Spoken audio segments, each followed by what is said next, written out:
بسم اللہ الرحمن الرحیم۔ میں ہوں آپ کا خادم محمد بلال اتاری اور آپ دیکھ رہے ہیں میرا یوٹیوب چینل مشکات السنہ۔ کچھ لوگوں کو یہ گمان ہو جاتا ہے کہ جناب والا ہم صحیح احادیث پر، قرآن و سنت پر عمل کر رہے ہیں اور اپنی رائے کے مطابق عمل کر رہے ہوتے ہیں، گویا کہ وہ یہ کہہ رہے ہوتے ہیں کہ جو ہم نے سمجھانا اسی طریقے سے دوسرے لوگ بھی قرآن و حدیث کو سمجھیں۔ تو دیکھیں میرے محترم سامعین کرام، فتنے کا دور ہے اور ہر ایک اپنے اپنے حساب سے دین کو سمجھنے کی کوشش کر رہا ہے، اور لوگوں کی جو ہے یہ حالت ہو گئی ہے کہ وہ اپنی رائے کو سامنے والے کی رائے پر فوقیت دیتا ہے۔ یہ عام مشاہدہ۔ تو اب آج کے دور کے کسی مفکر کی، مدبر کی، جو اپنے کو کہلاتا ہے، اس کی مانے یا اکابرین ملت کی مانے۔ دیکھیں پیچھے ہمارے ہندوستان کے تک بہت بڑے عالم گزرے ہیں جنہیں ہم کہتے ہیں شاہ ولی اللہ محدث دہلوی رحمۃ اللہ تعالی علیہ۔ ان کے متعلق غیر مقلدین کے جو ایک امام ہیں جن کا نام ہے مولانا صدیق حسن خان صاحب، وہ فرماتے ہیں اپنی کتاب میں شاہ صاحب ولی اللہ محدث دہلوی کے حوالے سے کہ اگر شاہ صاحب کا وجود صدر اول میں ہوتا، یعنی پہلے زمانے میں، تو اماموں کے امام ہوتے اور مجتہدین کے سردار ہوتے۔ اس بات کو ہم نے پہلے بھی سماعت کیا ہے۔ اتنا ان کا علم اور ان کا فضل و شرف یہ غیر مقلدین جو اپنے آپ کو وہابی کہلاتے ہیں وہ بھی مانتے ہیں۔ ان کی کتاب فیوض الحرمین، تو دیکھیں میں پہلے بھی عرض کر چکا ہوں کہ یہ جو کتاب ان کی فیوض الحرمین، ان میں کچھ باتیں بیان کی ہیں۔ اب ان کو مانے یا آج کے جو سوشل میڈیا کے مفکر ہیں، مدبر ہیں، دانشور، ان کی مانیں۔ تو اپنی کتاب فیوض الحرمین میں اب کیا فرماتے ہیں، سماعت کریں۔ آپ لکھتے ہیں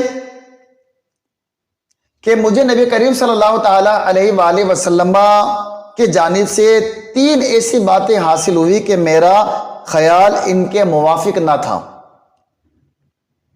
اور اس طرح میرا قلبی میلان بھی نہ تھا۔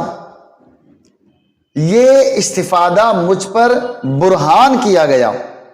ان 3 باتوں میں سے دوسری بات یہ تھی کہ نبی کریم علیہ السلام نے مجھے وصیت فرمائی کہ مذاہب اربعہ کی تقلید کروں اور ان سے باہر نہ جاؤں۔ اب یہ تو یہ فرماتا ہے کہ مذاہب اربعہ میں سے کسی امام کی تقلید کریں اور اس سے باہر نہ جائیں، اور آج کا جو ہے وہ غیر مقلد کہتا ہے کہ کسی امام کی تقلید مت کرو، یہ تو بدعت ہے اور شرک ہے۔ اب بتائیے کیا کریں؟ ان کی معنی تو فساد میں پڑتے ہیں، اور اکابرین ملت کی معنی تو امید انشاءاللہ بچت ہو سکتی ہے۔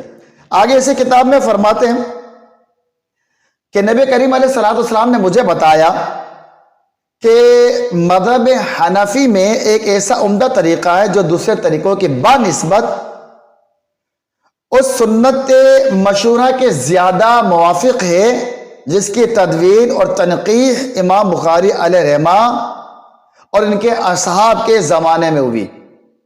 لیجئے جناب والا بات ہی ختم کر دی کہ چاروں امام میں سے کسی ایک کی تقلید کی جائے، لیکن پھر فرماتا ہے کہ نبی کریم علیہ السلام نے مجھے امام اعظم علیہ رحمہ کے جو فقہ ہے اس کی طرف میری توجہ دلائی کہ اس طریقے میں وہ عمدہ طریقہ ہے جو سنت مشہورہ کے زیادہ موافق ہے۔ تو اب جناب والا شاہ صاحب تو یہ فرما رہے کہ نبی کریم علیہ السلام نے مجھے یہ بیان کیا کشف کے اعتبار سے، اور کشف بھی تو ایک علم ہے نا۔ اب ظاہر بات ہے کہ غیر مقلدین اسے کیا جانے، وہ تو جناب والا ظاہری باتوں کو ہی نہیں سمجھ پاتے، تو باطن کی باتوں کو کیا سمجھیں گے؟ تو شاہ ولی اللہ صاحب کشف ہے، بہت بڑے محدث ہیں، بہت بڑے مفسر ہیں، اور مقام اجتہاد پر فائز ہیں، پھر بھی وہ اس طرح کی بات کر رہے ہیں کہ نبی کریم علیہ السلام نے مجھے مذہب حنفیت کی طرف میری توجہ دلائی، تو آپ خود فیصلہ کر لیں۔ تو اب ہمیں کیا کرنا چاہیے؟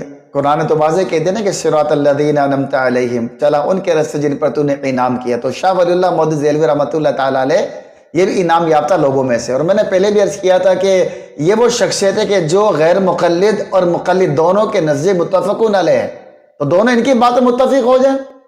تو کیونکہ یہ قرآن و حدیث زیادہ سمجھنے والے تھے، یہ آج کے غیر مقلد زیادہ سمجھنے والا ہے، تو جواب کیا آئے گا کہ شاہ ولی اللہ محدث دہلوی رحمۃ اللہ تعالی علیہ زیادہ سمجھدار تھے، ان کی ذہانت اور فطانت آج کے غیر مقلدین سے زیادہ بڑھ کر ہے، تو لہذا ہمیں ان کی بات مان لینی چاہیے نا۔ تو لہذا آئیے میں آپ کو دعوت دیتا ہوں، دعوت فکر دیتا ہوں کہ اس طرف آئیے جس میں ہم دونوں متفق ہیں، اور وہ کیا ہے کہ مقلد بھی غیر مقلد بھی شاہ ولی اللہ محدث دہلوی کو اپنا امام مانتے ہیں، اور وہ کہتے ہیں کہ رسول اللہ نے مجھے مذہب حنفیت کی طرف راغب کیا۔ تو لہذا پتہ چلا کہ تقلید شخصی بالکل درست ہے، اور چاروں طریقوں میں سب سے افضل و اعلیٰ مذہب حنفی ہے۔ اور ہم پہلے بیان کر چکے ہیں جو جس امام کا مقلد ہے عامی شخص وہ اسی کی تقلید کرتا رہے تو انشاءاللہ نجات پا جائے گا، اور جو غیر مقلد ہوتا ہے وہ کسی امام کے پیچھے نہیں ہوتا، وہ نفس کے پیچھے ہوتا ہے، تو اس کے برباد ہونے کے خطرات زیادہ ہیں۔ اللہ تعالیٰ سمجھ نصیب فرمائے اور ہمارے ایمان کی حفاظت